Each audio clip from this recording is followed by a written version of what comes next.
پیشانگه شێوەکاری و یا باش نوێسیە یا هونەرمەند عومەر عەدنان لە زانینگەها جیهان هات vەkirin.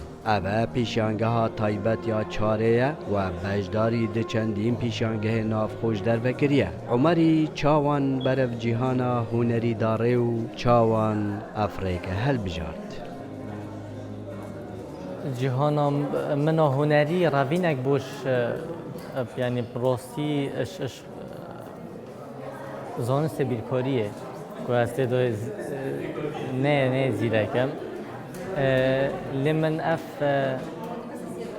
jiyana nû ka waqeî têkhelkirinek kir ez gel cîhana renga ku pitir ew axiftinên mirov neşê dibêjit yan jî ew rastî mirov neşê derbirînê jê biketin pirêka rengekî yan jî pirêka hîç kêşanekê tu derêxî û tu dê diyarkirin bu ev beramberî xwe. Di bersiva pirseka me de di başnivêsiyê de boçî tablûyên wî yên başnivêsiyê hemî bi erebî bûn. Başnivîsîn bi şekil am xas lûgatê erebiyê de hindî me min xwandî û dîvçûn bû kirî cantirîn kelîme ku bêta teqîm kirin Bismillahirrahmanirrahîm têde teqîm kirin ku ev bêta derecekirin yan jî poîntek bû bêta danan. زایدن مثلا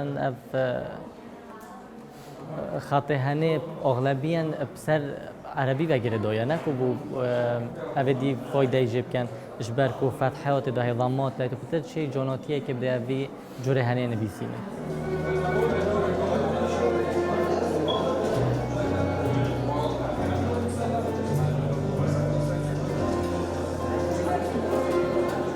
برای شوکاریا تابلویا یا انشیدگر یا باشنویسینه بلکه گره کار دیترجی است کم حتی نو که هیچ مشکیده یا هیچ گاز نبود متنه هاتیه وکی پروگرامینگ ویندوزه وکی مثلا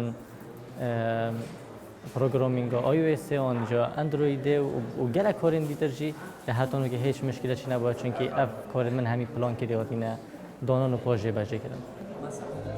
عمر عدنان جداک بوی سال 1996 در چوی پیمانگه هنرین جوانا ده سال 2016-2017 ده و شارازایی یک باش اتوار گرافیک و مونتاجی ده هیا.